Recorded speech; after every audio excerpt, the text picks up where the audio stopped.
vehicle there. Rajdeep Sardesai, our consulting editor, who's tracked Karnataka very closely as well, is with me. R.K. Upadhyay continues to be with me, as does Kalyani Shankar. Rajdeep, quickly bringing you onto the show. We were right. We were bang on about the exit. It's a story that is always very difficult to predict, but we stayed with it. It became increasingly clear that this was indeed going to happen, and we stand completely vindicated today. Tantalizing political story, this kind of stuff you love, Rajdeep.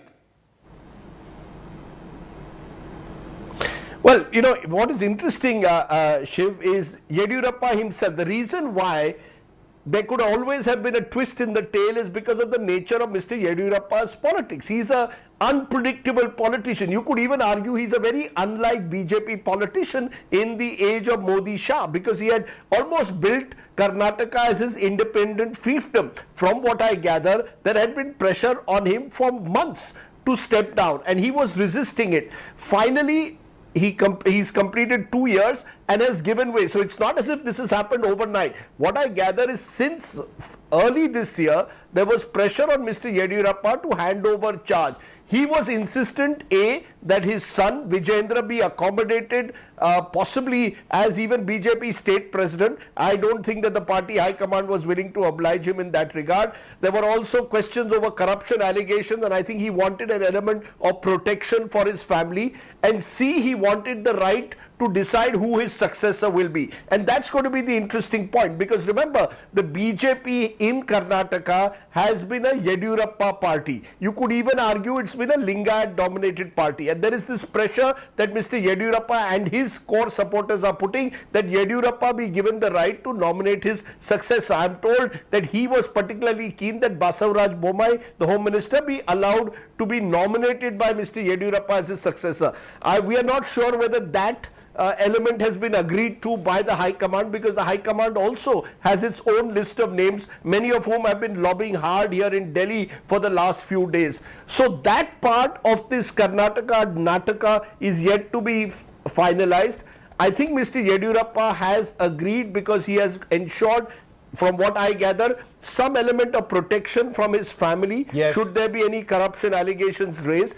Ensured that Vijayendra will get a position where in the next election 2 years from now, he will have some role to play. He's also accommodated in a way some of his supporters here at the center in the cabinet. So I think Yediyurappa is going, but my sense is he wants to go almost entirely on his own terms. That one question mark remains over the successor. Because I think that will define, Shiv, the nature of the BJP's post-Yediyurappa politics. Does it remain a Lingayat party, or does it try and transform itself into a more Hindutva party that represents all the main castes of Karnataka? Very, very interesting question. Hopefully will be answered in just a few hours from now. What we can say for sure is that the man replacing, or the person replacing Mr. Yediyurappa has definitely already been chosen. You don't get a chief minister to resign without having already selected the next person. R.K. Upadhyay, apologies for coming to you late, sir, because we had a flurry of breaking news, as you saw, from the beautiful city of Bengaluru. Your word, your reading of this current situation, like Rajdeep said,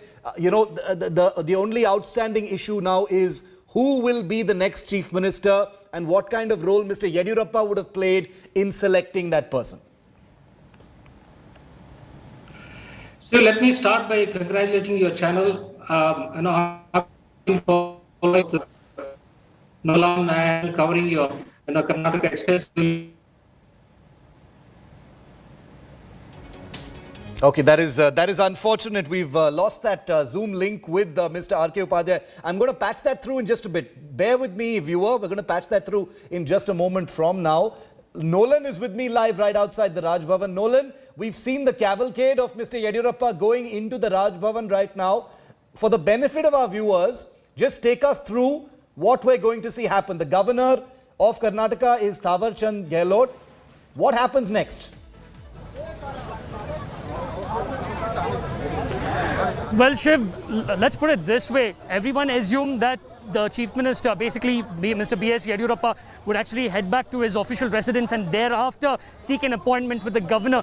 But it took everyone by surprise by immediately leaving the Vidhan Saudha, which is on one side, and coming to where we are. Let me just show you what's happening. That's the Raj Bhavan. He is inside along with his cabinet colleagues. Now, this should take about maximum 15 to 20 minutes. He will tender his resignation. It's a simple process. Now, if the BJP has not yet selected the new chief ministerial post, basically whoever would become the next CM, the governor would request B.S. Yediyurappa to continue as the caretaker chief minister. But our sources tell us that that might not happen, and that Yediyurappa coming out today resigning means that most probably the BJP has already decided on who will be the new and next chief minister of Karnataka. So it's just about 15 to 20 more minutes. What Rajdeep said is very, very right over there also, Shiv, because it's not that Yediyurappa would have just left like that. He would have had something that was acceptable to him and his family before taking this ultimate decision. Very interesting. So, you know, that mystery, that suspense is going... One suspense is done, the resignation of Mr. Yediyurappa, the exit as we called it. And the second now is on who is going to be his replacement. Will it be Basavaraj Bommai, who is known to be Mr. Yediyurappa's nominee? Could it be someone else? We'll have to see. Big outstanding question now. Who is going to be the next Chief Minister of Karnataka? Mr. Yediyurappa, the outgoing Chief Minister, broke down. He got emotional in his speech at the Vidhan Saudha just moments ago. We have that entire bit for you to see now. Take a look.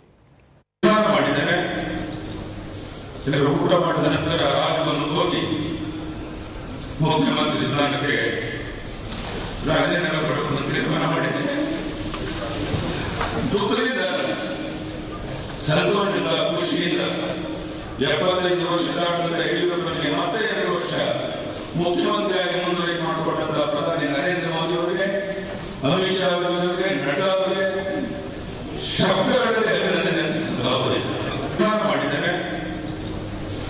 ಊಟ ಮಾಡಿದ ನಂತರ ರಾಜ್ಯವನ್ನು ಹೋಗಿ ಮುಖ್ಯಮಂತ್ರಿ ಸ್ಥಾನಕ್ಕೆ ರಾಜೀನಾಮೆ ಪಡೆದು ತೀರ್ಮಾನ ಮಾಡಿದ್ದೇನೆ.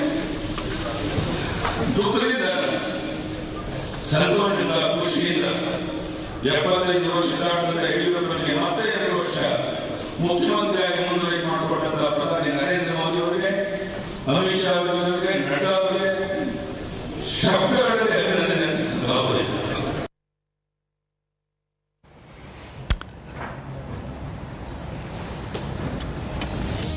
Rajdeep continues to be with us as we keep our cameras focused outside the Raj Bhavan, because there are many ministers and BJP leaders who are also going to be there at the Raj Bhavan. So we're going to try and get those first reactions as always on this story that's playing out.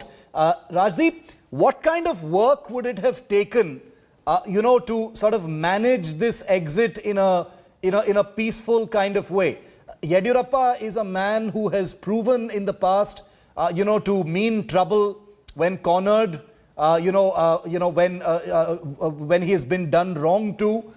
It appears, Rajdeep, that this time around that there was an overwhelming effort to make sure that there was an honorable, dignified exit on a positive note with this ceremony to mark his 2 years in office, full of praise coming in from all quarters. Absolutely, Shiv, because I think there have been about half a dozen meetings held in Delhi with Mr. Yediyurappa's son playing an important role as an interlocutor, Vijayendra, who many believe had become almost a parallel power center, and that was one of the problems that the BJP was having in Karnataka. But half a dozen meetings were held with him, and remember, B.L. Santosh is a key member of the sort of Modi decision-making apparatus at the moment. The link between the RSS and the BJP as organizing secretary in Delhi. He comes from Karnataka. There has been a buzz, will Santosh be sent back possibly as a chief ministerial nominee? Now, it was Santosh along with with Amit Shah, JP Nadda, who held these series of meetings, and many of them, as I said, involved Yediyurappa's family. Eventually, Mr. Yediyurappa himself was here last week. So it's required a lot of effort to convince Mr. Yediyurappa that his time is up, because this is the one state Shiv, where the BJP is entirely identified with a single leader. I mean, to some extent, you could argue that during Mr. Modi's reign as Chief Minister of Gujarat, by the end, Modi was the BJP and the BJP was the Modi in Gujarat. And that's the same thing in Karnataka. The BJP has never really been able to contemplate life beyond Yediyurappa. Even when he left the party, the BJP found it very difficult to find an adequate replacement. The likes of Sadanand Gowda were not able to really hold the party together. Remember, Shiv, and this is important, a number of the MLAs who are today in the BJP have crossed over from the Congress or JDS. And they crossed over because of certain assurances that Mr. Yediyurappa gave. Some of them crossed over because of the Lingayat factor that cuts across party lines in Karnataka. How are you going to accommodate them? How are you going to appease them? This is a cash-rich state where money and resources have played a big part. And that's why one of the critical questions to be answered now by the BJP is, are you going to replace Mr. Yediyurappa with another Lingayat leader? Lots of names doing the round. Arvind Bellad, Murugesh Nirani, Basavaraj Bommai, who I mentioned earlier, Basan Gowda Patil, all of whom, remember, come from the Lingayat community. Do you go play safe, stick with the Lingayat formula for Karnataka, or do you find someone outside it? It was interesting that Siddaramaiah, the former Karnataka Chief Minister, Yediyurappa's rival from the Congress, taunted the BJP saying, why don't you bring a Dalit face as the Chief Minister of Karnataka? So the caste arithmetic is going to be very important now, as well as accommodating those who have switched over from the JDS and the Congress. Yediyurappa was able to do that. Will any future successor be able to manage them adequately while also retaining the mass base of the BJP? Only 2 years to go for the election, so even time necessarily is no longer with the BJP. Absolutely. Time no longer with the BJP, which is why they needed to take this decision and, get it to happen without any further delay. It gives them enough time to kind of settle in whoever the person who replaces Yediyurappa is.